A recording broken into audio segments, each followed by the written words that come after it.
समय के पहियों को अगर पीछे धकेल कर यादों की किताबों के कुछ पन्नों को उल्टें तो 80 के दशक के मध्य में भारतीय क्रिकेट में एक ऐसे सितारे का उदय हुआ था जिसने भारत को सिखाया कि अटैकिंग क्रिकेट कैसे खेला जाता है। उन दिनों वेस्टइंडीज और ऑस्ट्रेलिया जैसी टीमें खासी आक्रामक हो चुकी थी, लेकिन भारत अभी भी काफी सुस्त क्रिकेट खेलता था। ले देकर सिर्फ कपिल ही थे जो आक्रामक बल्लेबाजी करते थे, लेकिन वो बल्लेबाजी में काफी नीचे आते थे। फिर एक दुबला पतला लड़का भारतीय टीम में दाखिल हुआ जिसका अंदाज ही सारी कहानी बयां कर देता था। खड़ा कॉलर, सफेद हेलमेट, गले में लटकती काली ताबीज और कलाइयों का जादू। जब वो मैदान पर कदम रखता तो मानो ऐसा लगता था कि अब रनों का सैलाब आ जाएगा, और जब फील्डिंग करता तो चीते जैसी छलांग लगाता हुआ हैरत अंगेज कारनामे करता। ऑफ स्टंप के बाहर जाती जिस गेंद को दूसरे बल्लेबाज छोड़ देते थे या कवर में खेलते थे, उसी गेंद को ये छरारा सा बल्लेबाज मिड ऑन या मिड विकेट के ऊपर से उड़ाने लगा। विपक्षी टीम को चारों खाने चित कर देने का ये अंदाज लड़के का स्टाइल आइकन बन गया था। हम बात कर रहे हैं भारत के पूर्व कप्तान और बल्लेबाज मोहम्मद अजहरुद्दीन की, जो 1.5 दशक से ज्यादा समय तक गेंदबाजों के लिए सिरदर्द बना रहा। जिस तरह से अजहर ने अपने इंटरनेशनल करियर का आगाज किया, वैसा आगाज ना तो पहले कभी किसी खिलाड़ी का हुआ था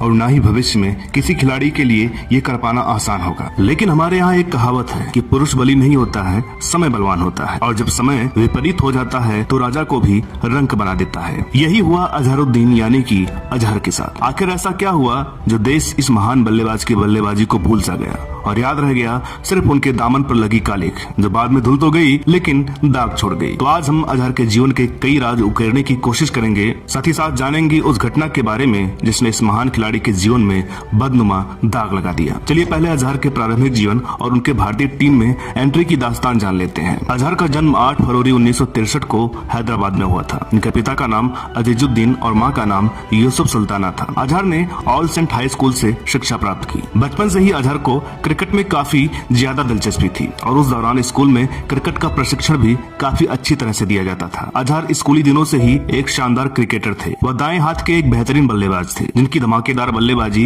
एक अंग्रेज बल्लेबाज डेविड गॉवर के समान मानी जाती थी। अपने लेग और ऑफ साइड को क्लासिक कलाई फ्लिक और टाइम स्ट्रोक प्ले के साथ मिक्स करने वाले अजहर स्पिन और मध्यम गति के फास्ट बॉलर्स के लिए काफी मुश्किल साबित हुआ करते थे। अजहरुद्दीन को उनकी शानदार कैच स्टाइल, अद्भुत डाइविंग स्टॉप और निप्पी रनआउट के साथ मैदान पर उनकी फुर्ती के लिए भी जाना जाता था। और इसी तरह स्कूल और कॉलेज में क्रिकेट खेलते खेलते अजहर निजाम कॉलेज उस्मानिया यूनिवर्सिटी हैदराबाद से बैचलर ऑफ कॉमर्स में ग्रेजुएट हो गए और फिर उन्होंने बैंक में क्लर्क की नौकरी शुरू कर दी। लेकिन मन में तो क्रिकेटर बनने के सपने हिलोरे मार रहे थे, सो क्रिकेट खेलना भी जारी रखा। समय गुजरा, ऊपर वाले की मेहरबानी हुई और चयनकर्ताओं की नजर इस बेहद होनहार बल्लेबाज पर पड़ी। अजहर को उनकी मेहनत का फल मिला। आखिरकार चमकते चांद की रोशनी कहां तक छुपने वाली थी, उसे तो पूरी दुनिया को रोशन करना था। बात साल 1984 की है, जब इंग्लैंड की टीम 5 टेस्ट मैचों की सीरीज खेलने भारत आई। भारत ने मुंबई में खेला गया पहला टेस्ट आसानी से 8 विकेट से जीत लिया, लेकिन दिल्ली में खेला गया दूसरा टेस्ट उतनी ही आसानी से 8 विकेट से हार भी गया, जिस पर काफी हंगामा हो गया। रिजल्ट ये हुआ कि कोलकाता में खेले जाने वाले तीसरे टेस्ट से कपिल देव और संदीप पाटिल को टीम से बाहर कर दिया गया और मौका मिल गया यंग अजहरुद्दीन को। इतने बड़े खिलाड़ी की जगह शामिल किए गए अजहर ने ऐसा कमाल किया कि दुनिया देखती रह गई। अजहर ने पहले ही टेस्ट में 110 रन ठोक दिए। इसके बाद अजहर ने चेन्नई में अगले टेस्ट में 48 और 105 रनों की पारी खेल डाली। अजहर यही नहीं रुके और कानपुर के ग्रीन पार्क में अपने तीसरे टेस्ट में 112 और नॉट आउट 54 रन जड़कर ऐसा समा बांधा कि अंग्रेज तो क्या पूरी दुनिया अजहर की कायल हो गई। टीम इंडिया में इतना बेहतरीन डेब्यू अभी तक किसी ने नहीं किया है और पहले 3 टेस्ट में 3 शतक आज भी रिकॉर्ड है। उनकी बल्लेबाजी देखकर तो एक अंग्रेज राजनेता और क्रिकेट लेखक जॉन वुडकॉक ने तो यहाँ तक कह दिया था कि इंग्लिश बल्लेबाजों से तो अजहर जैसी बल्लेबाजी की उम्मीद करना ही बेकार है। अजहर की कलाई में ऐसा जादू था कि पहली सीरीज से ही उनकी तुलना गुडम्बा विश्वनाथ, जहीर अब्बास और ग्रेग चैपल जैसे दिग्गजों से होने लगी थी। उनकी बल्लेबाजी से विपक्षी टीम में दहशत का ये आलम होता था कि माइक गेटिंग ने एक बार ये कह दिया था कि जब अजहर की ताबीज बाहर निकलकर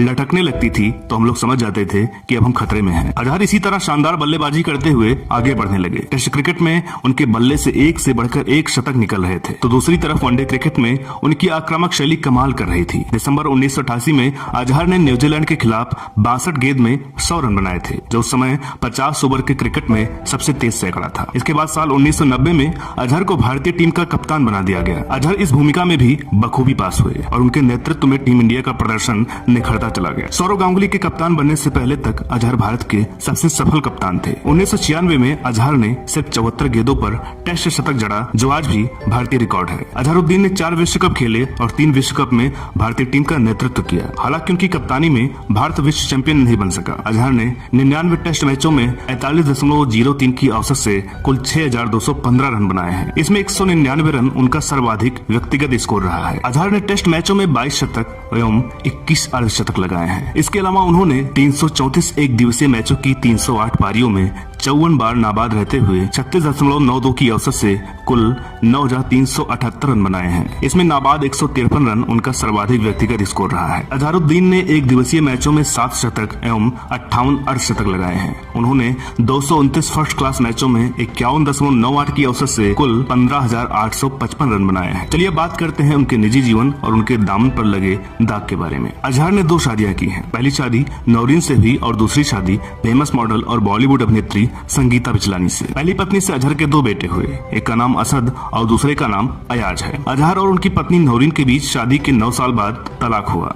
तलाक के बाद अजहर ने 1996 में संगीता बिजलानी से शादी की। हालांकि 14 साल के बाद दोनों ने अपनी इच्छा से तलाक ले लिया। अजहर की तीसरी शादी की खबरें भी मीडिया में आई थी, लेकिन अजहर ने इसका खंडन कर दिया था। अपने करियर के अंतिम दिनों में अजहरुद्दीन पर मैच फिक्सिंग का आरोप लगा और उन्हें बैन भी कर दिया गया। दरअसल इस विवाद की शुरुआत 1998 में ढाका में खेले गए इंडिपेंडेंस कप की फाइनल से हुई थी। इस मैच में पाकिस्तान के खिलाफ फाइनल में भारत को जीत के लिए 315 रन बनाने थे। गांगुली और रॉबिन सिंह की पारियों की बदौलत भारत जीत की ओर बढ़ रहा था। जब अजहरुद्दीन बल्लेबाजी करने आए तब स्थितियां भारत के अनुकूल थीं, लेकिन अजहर सकलैन मुश्ताक के फुल टॉस बॉल पर आमिर सोहेल के हाथों कैच आउट हो गए और भारत मुश्किल में फंस गया। हालांकि ऋषिकेश कानिटकर के साहसिक प्रयास से भारत जीत गया, लेकिन इसके बाद भारत के पूर्व ऑलराउंडर मनोज प्रभाकर ने यह कहकर सबको चौंका दिया कि यह मैच फिक्स था, जिसमें भारत की हार तय थी। लेकिन कानिटकर ने सब कुछ उलट पुलट दिया। इस बात को उस समय बल मिला जब साल 2000 में साउथ अफ्रीका के कप्तान हंसी क्रोनिये ने अजहर और कुछ अन्य भारतीय खिलाड़ियों पर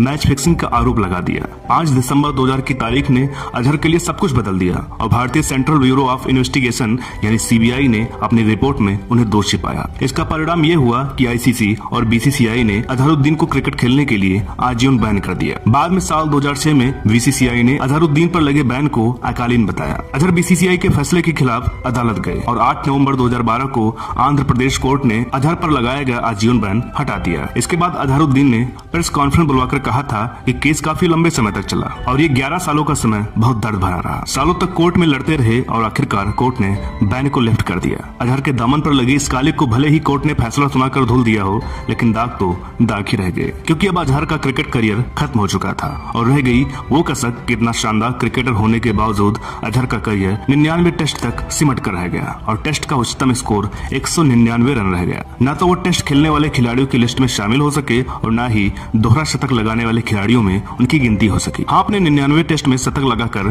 पहले और आखिरी टेस्ट में शतक लगाने का अद्भुत कारनामा जरूर कर गए। अजहरुद्दीन ने राजनीति में भी हाथ आजमाया। साल 2009 में वे सांसद बने, लेकिन साल 2014 में उन्हें चुनावी पिच पर हार का सामना करना पड़ा। साल 2019 में अजहरुद्दीन को हैदराबाद क्रिकेट संघ का नया अध्यक्ष चुना गया और वर्तमान में वे इसी पद पर हैं। मोहम्मद अजहरुद्दीन को साल 1991 में Wisden cricketer of the year के खिताब से नवाजा गया। उससे पहले 1986 में अर्जुन अवार्ड के अलावा साल 1988 में पद्मश्री के खिताब से भी अजहरुद्दीन को नवाजा गया था। इतना महान बल्लेबाज होने के बावजूद भी उनकी साफ सुथरी जिंदगी को एक दाग लग गया और आज भी अजहरुद्दीन का नाम भारत के सबसे सफल कप्तानों में लिया जाता है। नार टीवी की टीम उनके उज्जवल भविष्य की कामना करती है। तो दोस्तों, उम्मीद करते हैं कि आज का एपिसोड आपको पसंद आया होगा। वीडियो अगर आपको अच्छी लगी हो तो प्लीज इसे लाइक करें, शेयर करें। चैनल पर नए हो तो प्लीज इसे सब्सक्राइब जरूर करें ताकि आपको हमारे आने वाले वीडियोस और पुराने वीडियोस देखने को मिलते रहें।